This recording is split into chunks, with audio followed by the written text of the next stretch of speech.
орман суреті бейнеленген схемасында тоқтамысын атауын жасалған. Сол бойынша суреттерді алсаңыздар болады. Бір-бірден. Айдын. Сен қайдың? Мелиорация қойды. Орман мелиорация. Бір-біріне ұштастырса қандай сөз шығады? Орман мелиорациясы. Яғни балалар, біздің бүгінгі сабағымыздың тақырыбы орман мелиорациясының басты мақсаты және оның түрлері. Сабағымыздың мақсаты орман мелиорациясы туралы түсіну, мелиорацияның негізгі басты мақсатын меңгеру, орман мелиорациясы және оның түрлерін ажырату. Балалар, орман шаруашылығы бұл орман өсіру және жасыл екпе ағаштарды жүргізу туралы ғылым.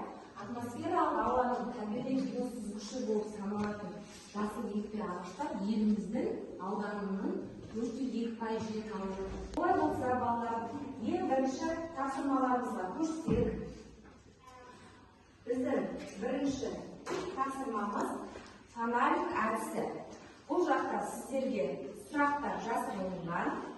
Сол сұрақтарды сіздер тауып, барлықтарыңызда смартфондарыңыз бар ғой, иә? Смартфондарыңыздың артынан фонарикті жасаңыздар, сұрақтар жазылған. Сол сұрақтарды жазып, кітаптың 28-ші бетінде балалар анықтамалары бар. Сол бойынша дайындалсаңыздар болады. Сіздерге 2 минут уақыт беріледі.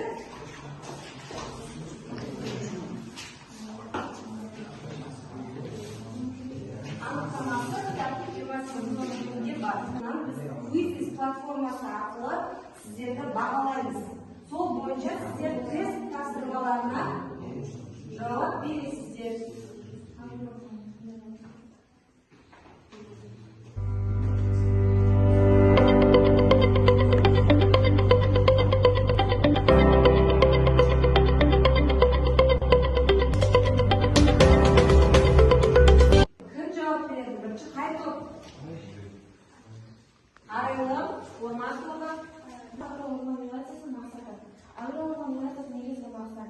аграрлық өндірісті арттыру, гидроклиматтық режимді жақсарту, топырақты су және жер резервін қорғау, антропогенді және табиғи факторлардың өсімдіктер мен жануарларды қорғау.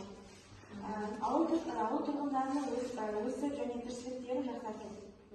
Жарайсың. Келесі балалар кім жауап береді? Ауыл шаруашылығы мелиорациясын қолдану мақсатында қандай көздері бар? Олардың жеті түрі бар. Біріншісі суғару мелиорациясы, құрғату мелиорациясы, химиялық, биологиялық, агротехникалық, орман техникалық, мәдени техникалық.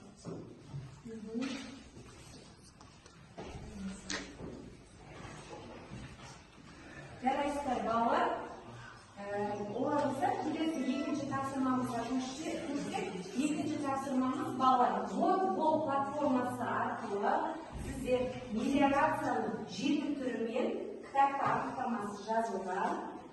29-ші бетті ашсаңыздар, сол бойынша дайындалып, Word программасы арқылы сәйкестендіресіздер. Сіздерге 2 минут уақыт беріледі.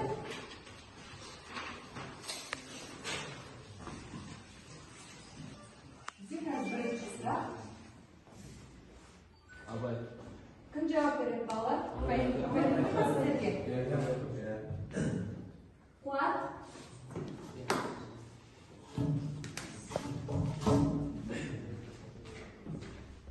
Сіз сәйкестендіргенсіз. Олардың бірнеше мақсаты болады.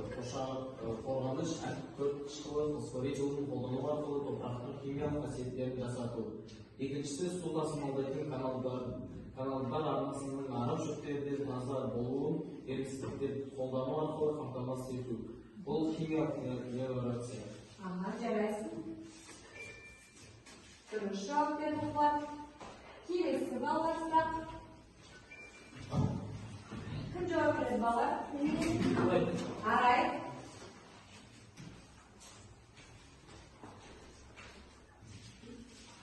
Экологияны кеңейту және топырақты жақсарту мақсатында жерді терең жырту тәсілі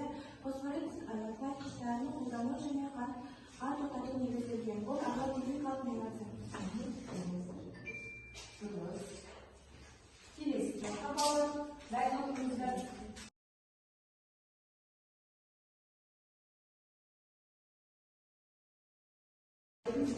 Балалар, мелиорацияның жеті түрінде біз ауыл шаруашылығында да, орман шаруашылығында да қолданамыз, иә?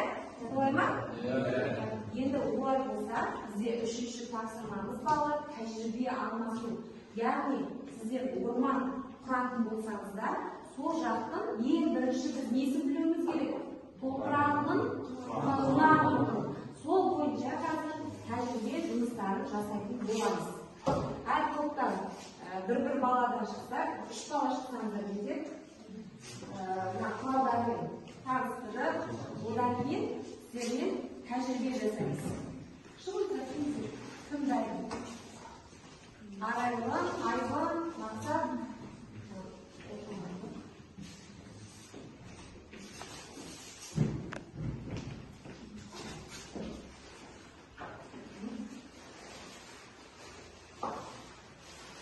Тәжірибелі жұмыстарға балалар дайын отырыңыздар, иә? Микроскоптарыңызды дайындап, қосып.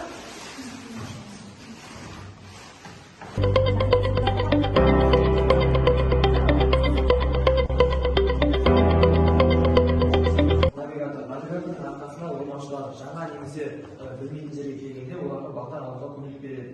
Тағы да айтатын болсақ, Осы мелиорацияны қандай қолданылады еді? Суғару. Мелиорациясы дренаж арқылы, яғни қолмен арын қазу арқылы, өйткені біздің балқыш жылдарында көбінесе дренаж арқылы қолданылады, өйткені бізде субсидиялық бөлінбегендіктен барлық егілетін егістіктерді дренаж арқылы немесе арық арқылы суарылады. Осы айтылған сорғылардың бәрі бізде жаңа орман құруға келіп болды, өйткені осы ормандарға құрылған арқасында біз ол жердің тұздылығын немесе құнарлығын немесе шөлейтілігін бере аламыз. Ол жердің жаңа қалай жабылады, қалай жабылмайды, соны да біле аламыз бәрінің арқасында. яғни егін алқаптарына да біздің орман шаруашылығы ағаштарына да өте қажетті құрылғылардың бірі, иә балалар? Сосын мына жақта бізде мелиорацияның, яғни макеті, иә? Студенттеріміздің өзінің жасаған макеттері, мелиорацияның жаңа түрі, осы жайлы түсіндіре кетсеңіз. Бұл мелиорацияның түрлері, макеті, осы мелиорация ол көптеген гектар алқаптарды тез және оңай суаруға көмектеседі әдіс. Осы құрылғылар алқаптарда суаруға көмектеседі. Техниканың суретте көріп көрсеңдер, мелиорация түрлері көрсетілген, техникамен осы дәуір гектарларды тез суаруға. Жарайсыздар, балалар, сіздер тәжірибе жасап болдыңыздар ма? Біздің ауданымыздың топырағы қандай екен балалар? Құрғақ, тұзды, сусы, құнарлы. Жарайсыздар балалар. Олай болса балалар, сіздерге көпшілік рахмет. Балалар, біздер төртінші тапсырма, сіздерге қазір видеоролик көрсететін болады. Сол видеороликті мұқият қарап отырыңыздар. Кез келген жерде тоқтап, сіздерге сұрақ қойылады. Сол видеороликке қатысты соған жауап беруге дайын болыңыздар. Олай болса, бұл бізде YouTube платформасы арқылы сіңіре суару болып саналады. Ғылыми зерттеу мекемелері мен шаруашылықтардың озат тәжірибесі сіңіре суару нәтижесінде жиналған топырақтағы ылғалдылық туралы көптеген ақылдар.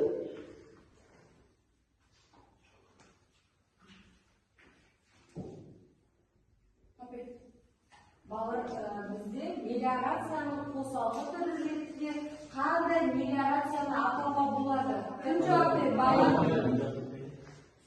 Жаңыл, мелиорацияның қосалқы түрі ретінде электр генерациясын атауға болады. Ол топырақтың суда еруіне және де ондағы тұздың ерігіштігіне электр және электр көзделген.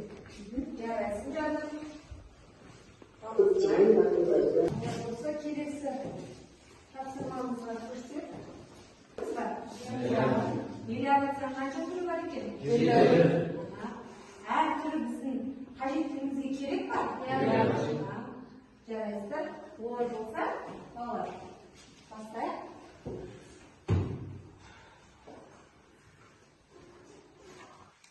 Дайындаңыздар. Бірінші сұрақ бізде мелиорация және ауыл шаруашылығы мамандары қандай міндеттерді білу керек? Кім шығады? Ақбота? Шағын.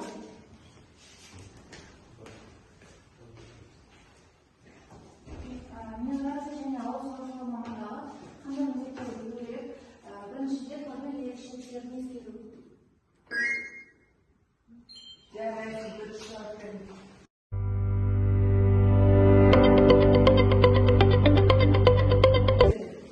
Балалар, олай болса, бүгінгі сабағымыз бойынша сіздер кері байланыс берсеңіздер, пошта қағазына өздеріңіздің бүгінгі сабақта не түсіндіңіздер, қалай меңгердіңіздер, сол бойынша ойларыңызды жазып, пошта жәшігіне салсаңыздар болады. Бұл бізде кері байланыс.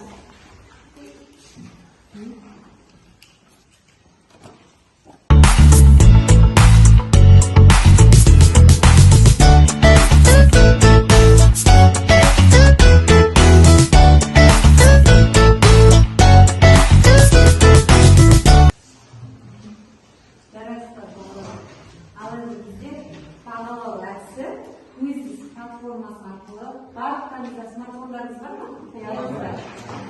Смартфондарыңызды алыңыздар болады. Алып, камерасы дәлелдеңіздер. Қазір Quizzes платформасы арқылы бүгінгі сабақта өткен тапсырмалар бойынша сіздерге тест сұрақтары беріледі. Сол бойынша жауап беріп отырсаңыздар болады. Дайынсыздар ма?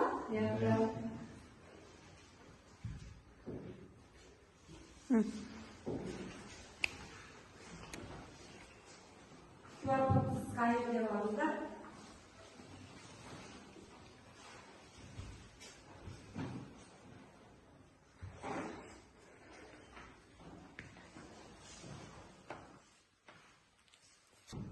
Тест тапсырмаларын бастайық.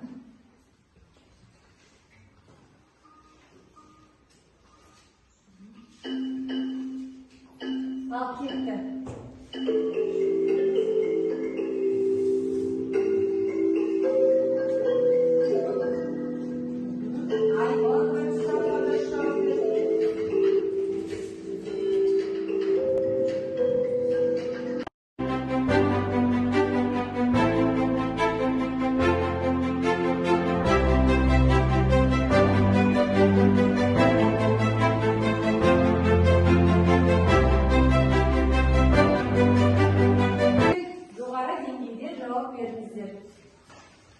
Балалар бүгінгі сабақ бойынша ең жақсы жауап берген балаларға Айбын саған 90 балл, Мақсат саған 90 балл, Серпол 85 балл өте жарайсыз. Қазбек сізге 85 балл, Арайлым сізге 90 балл, Аршын 75 балл, Жарқын сізге 80 балл. Көп рахмет балалар. Үй тапсырмасы түсінікті ма? Бүгінгі сабағымыздың мақсатына жеттік деп ойлайсыздар ма? Орманның мелиорация бөлімдерінің барлығын қамтыдық деп ойлайсыздар ма? Орман мелиорациясы бізге өте қажетті, керекті саланың бірі, балалар? Қанша түрі бар екен мелиорация?